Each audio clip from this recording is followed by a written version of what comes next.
The shrill ring of my phone pierced the silence of my office, making me jump. I glanced at the caller ID and felt my stomach knot. Patricia!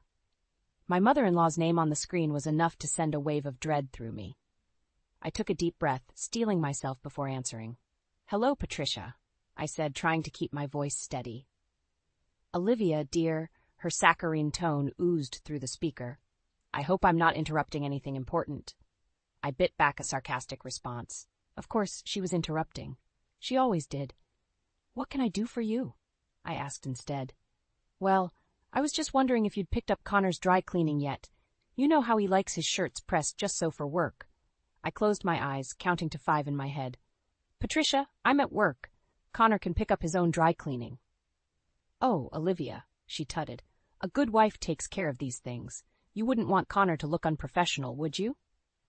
Before I could respond, my office door opened. Ethan, my colleague, poked his head in. He mouthed, "Meeting in 5, and I nodded gratefully. "I have to go, Patricia. I have a meeting." "Of course, dear. We'll talk later about the dry cleaning."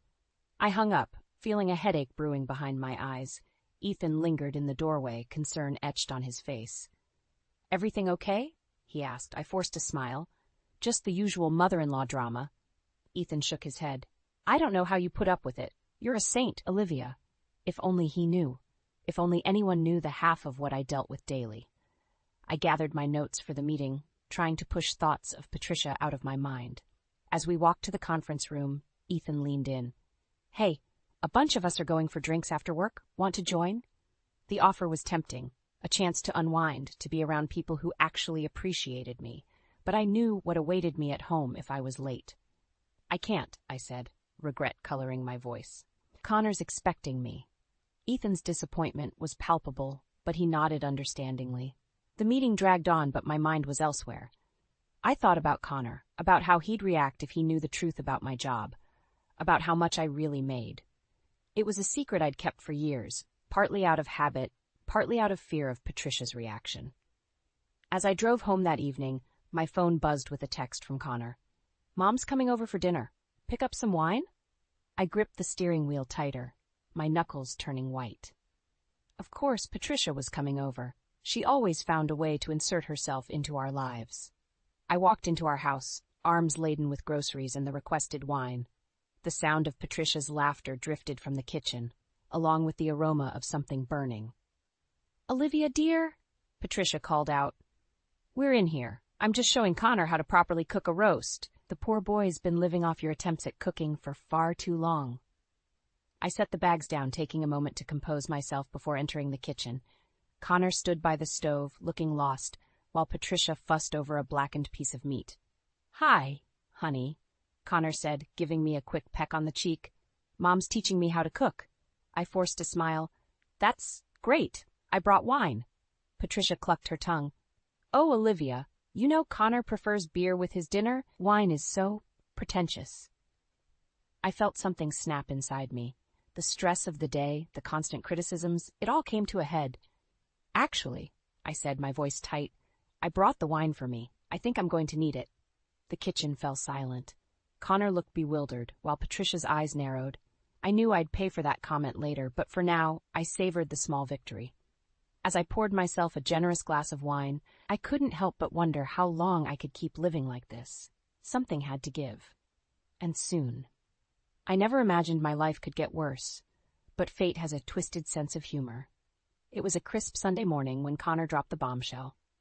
"Honey," he said, his voice hesitant, "Mom's lease is up, and she's having trouble finding a new place. I told her she could stay with us for a while."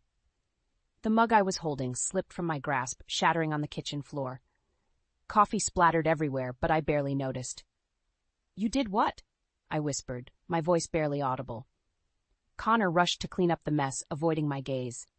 "It's just temporary, Olivia. She's family. We can't leave her without a place to stay." I stood there, frozen, as the reality of the situation sank in. Patricia, living with us. The thought made me physically ill. "When?" I managed to ask. "She's moving in today," Connor replied, still not meeting my eyes. Before I could respond, the doorbell rang. Connor practically sprinted to answer it, leaving me alone in the kitchen, surrounded by broken ceramic and spilled coffee. Patricia's voice floated through the house, saccharine sweet. "Oh, Connor, darling! Thank you so much for this. You're such a good son." I took a deep breath, plastered on a fake smile, and went to greet my new housemate. The next few days were a blur of passive-aggressive comments and thinly veiled insults. Patricia had taken over our guest room, but her presence seemed to fill every corner of the house. One evening, as I was preparing dinner, Patricia sauntered into the kitchen. "Olivia, dear," she said, her tone dripping with false concern, "don't you think those pants are a bit tight? A woman your age should be more mindful of her figure." I gripped the knife I was using to chop vegetables tighter. "My pants are fine, Patricia," I said through gritted teeth. She tsked. "If you say so, dear. I just worry about Connor. Men can be so easily tempted when their wives let themselves go." Before I could retort, Connor walked in. "Something smells great," he said, oblivious to the tension. Patricia beamed at him.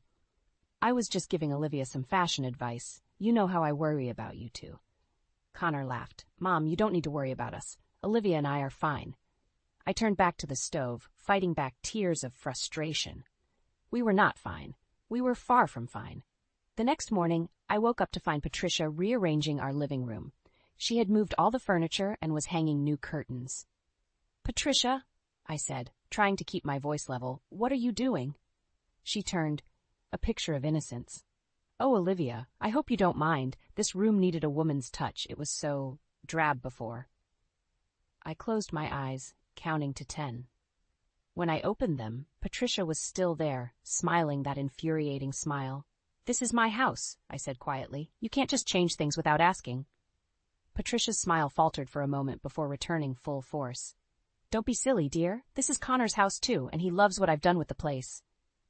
As if on cue, Connor walked in. "Wow, Mom, the room looks great." I felt something inside me snap. Without a word, I grabbed my keys and stormed out of the house. I found myself in the parking lot at work, not even remembering the drive. Ethan was just arriving, and his face lit up when he saw me. "Olivia, what are you doing here on a Saturday?" I burst into tears, the stress of the past few days finally overwhelming me. Ethan rushed over, concern etched on his face. Hey, he said softly, pulling me into a hug. "What's wrong?" Through my sobs, I managed to explain the situation. Ethan listened, his face growing darker with each word. "Olivia," he said when I finished, "you can't keep living like this. It's not healthy." I nodded, wiping my eyes. "I know, but what can I do? She's Connor's mother." Ethan looked at me, his eyes intense. "You have options, Olivia, more than you realize." As I stood there in the parking lot, I felt a glimmer of hope. Maybe Ethan was right.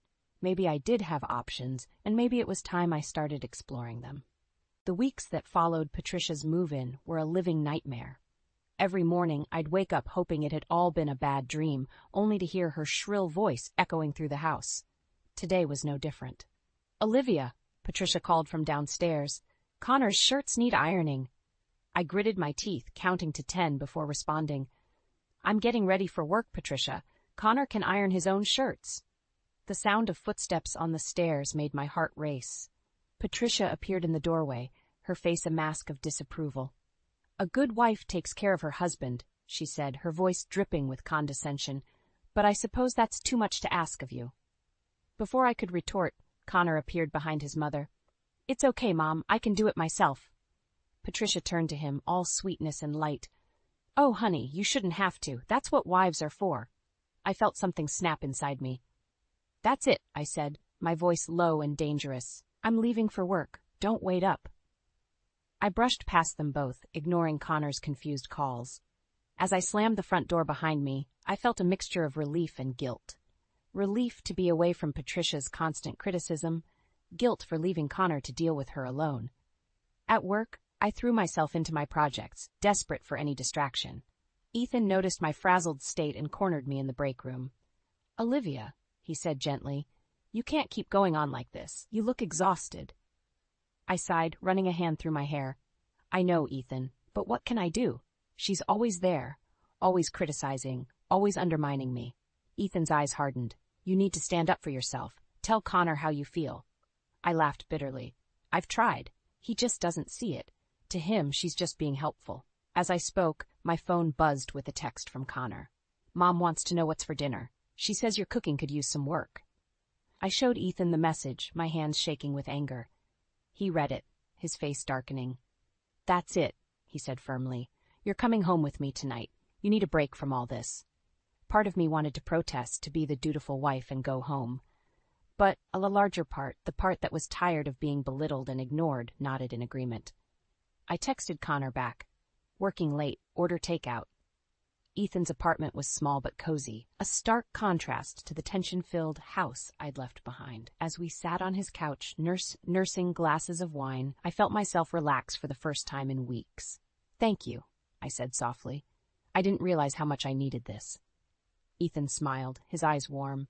"Anytime, Olivia. You deserve so much better than what you're getting at home." As the night wore on, I found myself opening up to Ethan in a way I hadn't with anyone in years. I told him about my secret career success, about the constant pressure from Patricia, about Connor's indifference. "Why do you stay?" Ethan asked, his voice gentle but probing. I stared into my wine glass, searching for an answer. I don't know anymore." Just then, my phone exploded with notifications, missed calls and texts from Connor and Patricia. I scrolled through them, my heart sinking with each message. "Where are you?" "Mom's worried sick." "How could you be so selfish?" "A good wife doesn't stay out all night." The last message made me see red. Without thinking, I dialed Connor's number. "Olivia?" he answered, his voice a mixture of relief and anger. "Where the hell are you?" "I'm safe," I said, my voice steady despite the anger coursing through me. "And I'm not coming home tonight." "What?" "But Mom," I cut him off. "No, Connor, not this time. I can't do this anymore. Your mother, your indifference, all of it. I'm done." As I hung up, I felt a weight lift off my shoulders. Ethan looked at me, a mixture of concern and admiration in his eyes. "What now?" he asked softly. I took a deep breath, feeling for the first time in years like I was in control of my own life. "Now," I said, "I start fighting back." The morning after my night at Ethan's, I returned home to face the music. As I stepped through the front door, the silence was deafening. Then, like a storm breaking, Patricia's voice rang out. "Well, look who finally decided to grace us with her presence," she sneered from the living room. Connor sat beside her, his face a mask of disappointment and confusion. I took a deep breath, steeling myself. "We need to talk," I said, my voice steadier than I felt. Patricia scoffed. "About your shameful behavior? I should say so." "No," I replied, looking directly at Connor. "About us, about this situation." Connor shifted uncomfortably. "Olivia, can't we just forget about last night? Mom was worried sick." I felt my resolve hardening. "No, Connor, we can't just forget. This isn't working. Your mother living here, her constant criticism, your indifference, it's killing me." Patricia stood up, her eyes flashing. "How dare you, after everything we've done for you?" I laughed bitterly. "Done for me? You've done nothing but tear me down since the day I married Connor." The argument escalated quickly, voices rising, accusations flying. In the heat of the moment, I revealed my secret. "You have no idea what I've sacrificed for this family," I shouted. "I'm the one who's been supporting us. My job, my success, it's all been for us." The room fell silent. Connor stared at me, shocked.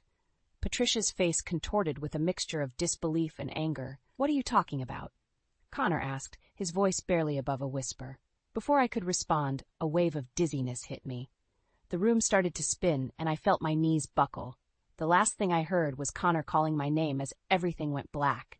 I woke up in a hospital bed, the steady beep of monitors filling the room. Ethan was by my side, concern etched on his face. "What happened?" I croaked, my throat dry. "You collapsed at home," Ethan explained softly. "Exhaustion and severe stress," the doctors said. "You've been out for a day." I closed my eyes, the memories flooding back. "Connor?" Ethan's expression darkened. "He was here earlier, left when I arrived." A nurse entered, checking my vitals. "Mrs. Thompson, how are you feeling?" "Like I've been hit by a truck," I admitted. She nodded sympathetically. "That's to be expected. Your body's been under extreme stress. You need rest and a major lifestyle change." As she left, Ethan took my hand. "Olivia, this can't go on. You're killing yourself." I nodded, tears welling up. "I know, but what can I do? It's my home, my marriage." "Is it worth your life?" Ethan asked gently. Before I could answer, the door opened. Connor walked in, looking haggard. His eyes narrowed when he saw Ethan. "Could you give us a minute?" he asked, his tone clipped. Ethan squeezed my hand before leaving, throwing a concerned glance over his shoulder. Connor sat in the chair Ethan had vacated. "Why didn't you tell me?" he asked, his voice a mixture of hurt and anger. "About your job, about how you were feeling." I sighed, feeling drained. "Would you have listened? Every time I tried to talk about your mother, you dismissed my concerns." Connor ran a hand through his hair. "I didn't realize." "That's the problem, Connor," I said softly. "You never realized. You never saw how much I was struggling." He reached for my hand, but I pulled away. "What do we do now?" he asked. I looked at him, really looked at him, and for the first time in years I saw clearly. I saw a man who, despite his good intentions, had consistently chosen his mother over his wife, a man who had stood by while I was belittled and broken down. "I don't know," I replied honestly, "but I know I can't go back to the way things were. I won't survive it." Connor nodded slowly, a look of resignation crossing his face. "And your colleague, Ethan?" "He's been a friend when I needed one," I said firmly. "Nothing more." As Connor left, promising to return later, I felt a strange sense of calm wash over me. For the first time in years, I was putting myself first. The road ahead was uncertain, but one thing was clear. Things had to change, and they had to change now. After a week in the hospital, I returned home with a mix of dread and determination. The house was eerily quiet as I stepped inside, my footsteps echoing in the hallway. "Welcome back," Connor said, emerging from the kitchen. His voice was strained, the tension between us palpable. I nodded, unsure of what to say. The revelation of my financial success still hung in the air, unaddressed. "Where's Patricia?" I asked, dreading the answer. Connor sighed. "In the guest room. She's not happy," I snorted. "When is she ever?" As if summoned by our conversation, Patricia appeared at the top of the stairs. Her eyes narrowed as she saw me. "So the prodigal daughter-in-law returns," she sneered. "I hope you're proud of yourself, worrying us all like that." I felt my blood begin to boil. Proud? Of being worked to the point of collapse? Of being constantly belittled and criticized in my own home? Patricia descended the stairs, her face a mask of indignation. "How dare you? After everything we've done for you." "Enough, Mom," Connor interjected, but his voice lacked conviction. I laughed bitterly. "Everything you've done for me? You mean moving in uninvited? Criticizing my every move, making me feel worthless in my own home?" Patricia's face reddened. "I've only ever tried to help. It's not my fault you're so sensitive. But then again, what can we expect from someone with your background?" The room fell silent. Connor's eyes widened in shock. "What do you mean by that?" I asked, my voice dangerously low. Patricia smirked, sensing she'd struck a nerve. "Well, dear, it's no secret that you come from, shall we say, humble beginnings. No wonder you struggle to be a proper wife. You never had a good example, did you?" I felt as if I'd been slapped. "How dare you bring my parents into this?" "Mom, that's enough," Connor said, but Patricia was on a roll. "It's the truth, isn't it? Your poor, deceased parents. What would they think of you now? Lying about your job, neglecting your wifely duties." Something inside me snapped. Years of pent-up frustration and anger came pouring out. "My parents would be proud of me," I shouted. "They taught me to work hard, to stand up for myself. They loved me unconditionally, something you clearly know nothing about." Patricia gasped, clutching her chest in mock offense. "Well, I never—" "No, you never." I cut her off. "You never cared about anyone but yourself. You've manipulated Connor his entire life, and now you're trying to do the same to me. But I won't let you. Not anymore." I turned to Connor, who stood frozen, his eyes darting between his mother and me. "Connor," I said, my voice shaking with emotion, "I can't do this anymore. I won't live like this. It's her or me." The silence that followed was deafening. Connor opened his mouth, then closed it again at a loss for words. Patricia recovered first. "Don't be ridiculous, Olivia. Connor would never choose you over his own mother." "Would you, darling?" Connor's lack of response was all the answer I needed. In that moment, I saw our entire marriage laid bare. Years of compromise, of putting everyone else's needs before my own, of slowly losing myself. "I see," I said quietly. The calm that washed over me was almost frightening. "Then I've made my decision." I walked past them both, heading for the stairs. Connor finally found his voice. "Olivia, wait, where are you going?" I paused, looking back at them. Patricia stood triumphant, while Connor looked lost and confused. "I'm packing my bags," I said. "I'm leaving." As I climbed the stairs, I heard Patricia's smug voice. Good riddance, you'll be back, begging for forgiveness. But I knew I wouldn't.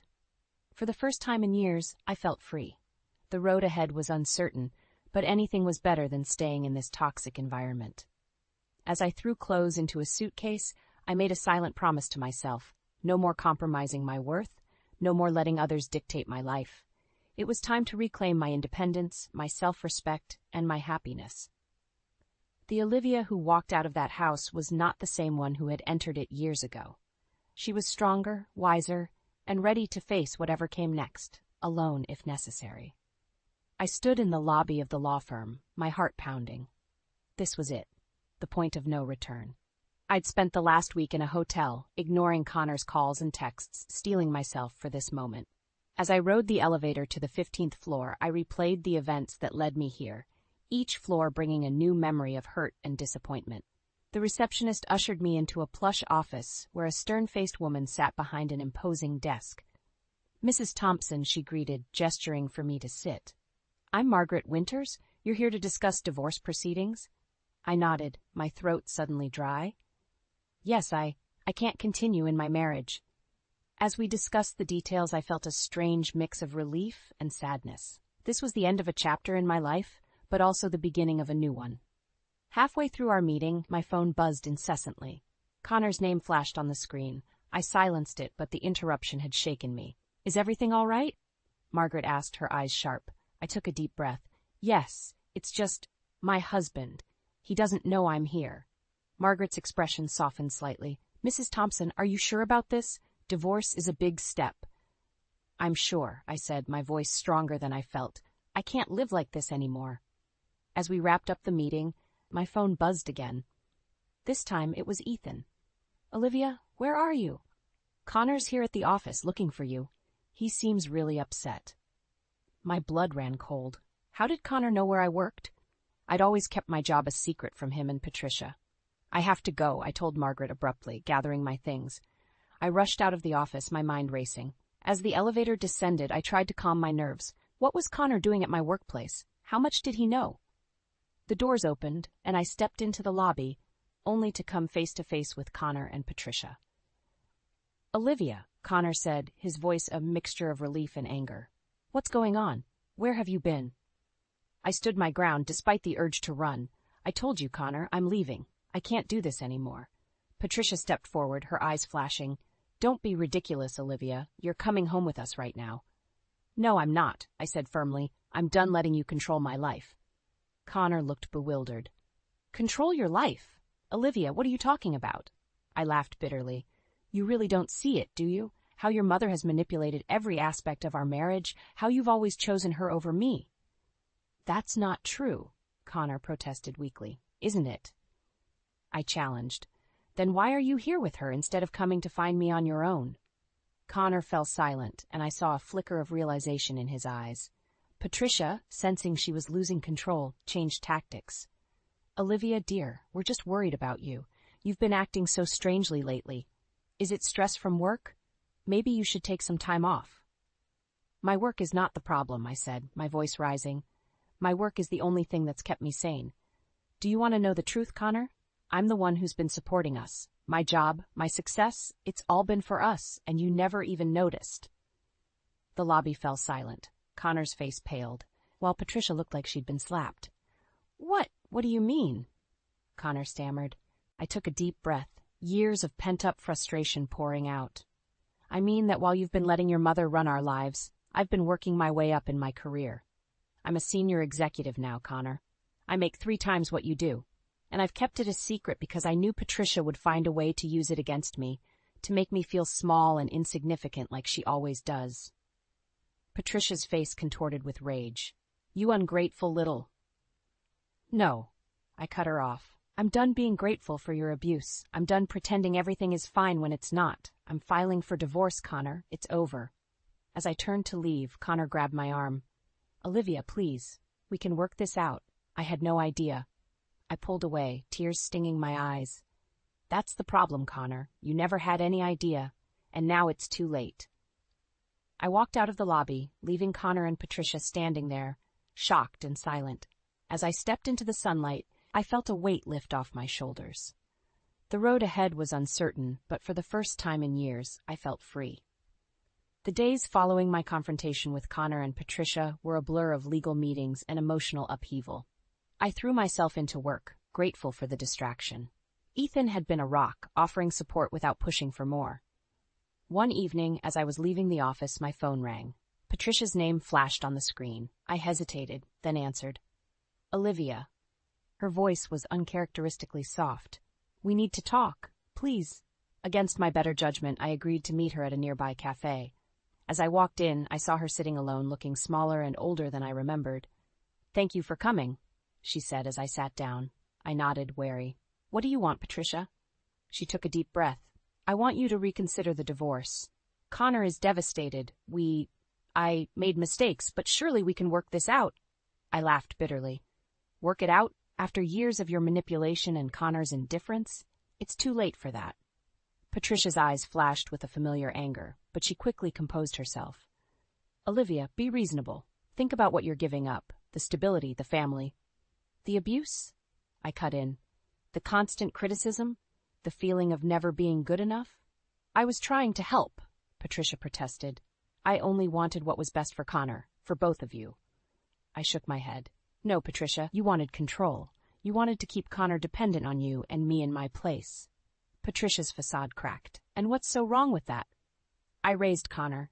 I know what's best for him. You're just some girl who wormed her way into his life.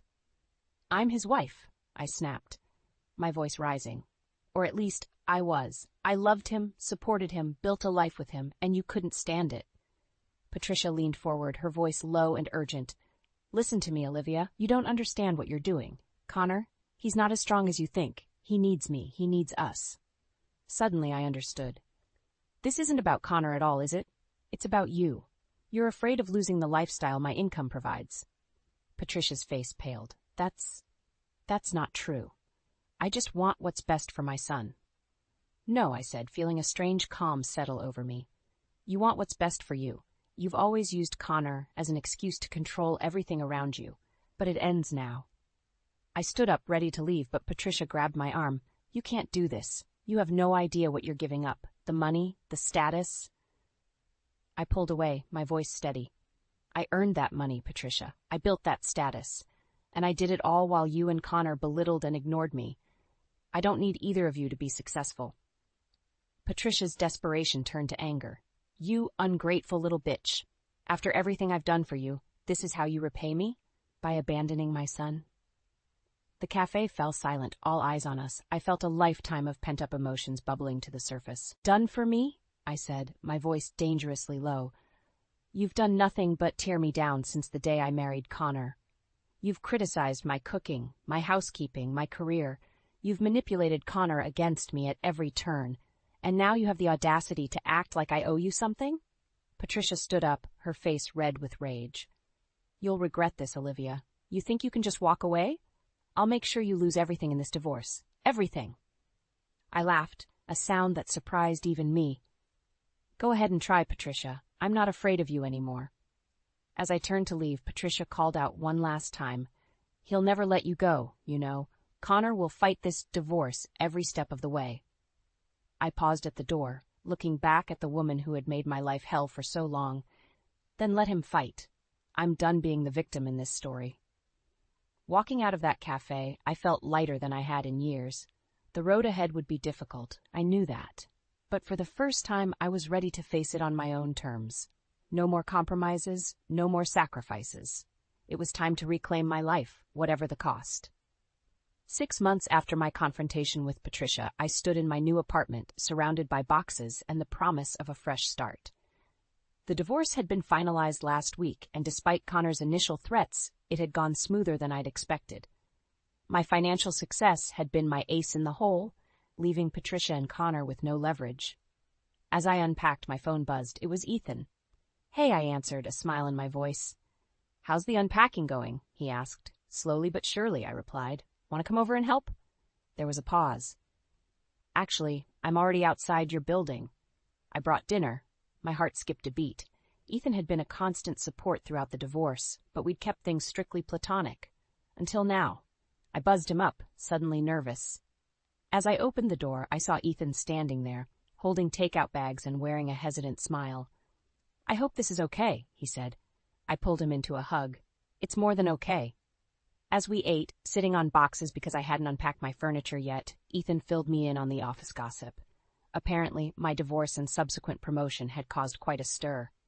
"Oh, and you'll never guess who I saw today," Ethan said, his tone cautious. I raised an eyebrow. "Who?" "Connor and Patricia. They were at the bank, looking pretty stressed." I felt a twinge of something. Not regret exactly, but a complex mix of emotions. How did they look? Ethan hesitated. Not great. Connor looked like he hadn't slept in days, and Patricia, well, she's definitely not living the high life anymore. I nodded, processing this information. Part of me felt a grim satisfaction, but another part felt an unexpected pang of sadness. "Olivia," Ethan said softly, "are you okay?" I took a deep breath. "You know what? I really am. For the first time in years, I feel free." Ethan reached out, taking my hand. "You deserve to be happy, Olivia. You've been through so much." As I looked into his eyes, I felt a warmth I hadn't experienced in a long time. But before I could respond, my phone rang. It was Connor. I hesitated, then answered. "Hello?" Olivia, Connor's voice was strained. I need your help." I closed my eyes, steeling myself. "What is it, Connor?" "It's Mom. She's not doing well. The stress of everything, it's taken a toll on her health. We can't afford her medical bills, and I don't know what to do." I felt a surge of conflicting emotions. Anger at the audacity of him asking for help after everything, pity for Patricia's situation, and a strange sense of power, knowing I held their fate in my hands. "Connor," I said, my voice steady, "I'm sorry about Patricia's health, but I can't help you, not anymore." "But Olivia?" "No, Connor, you and Patricia made your choices. Now you have to live with them, just like I had to live with the consequences of your actions for years." There was a long silence. Then, "I understand. I'm sorry, Olivia, for everything." As I hung up, I felt a weight lift off my shoulders. The last tie to my old life had been severed. Ethan was watching me, concern etched on his face. "Everything okay?" I smiled, a genuine, unburdened smile. "Yes, everything is finally okay."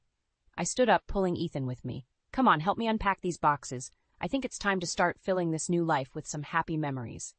As we worked side by side, laughing and sharing stories, I felt a sense of peace wash over me. The road had been long and painful, but I had emerged stronger, wiser, and truly free. Patricia and Connor's downfall wasn't a victory to celebrate, but a reminder of the importance of independence and self-respect. And as I looked at Ethan, I saw the possibility of a future filled with mutual respect and genuine love. This was my new chapter, my fresh start. And for the first time in years, I was excited about what the future held. The woman who had entered that toxic marriage years ago was gone. In her place stood a stronger, more confident Olivia, ready to face whatever life threw her way. As night fell and the last box was unpacked, I stood at my window, looking out at the city lights. I was no longer Connor's wife or Patricia's daughter-in-law. I was just Olivia. And that, I realized, was more than enough.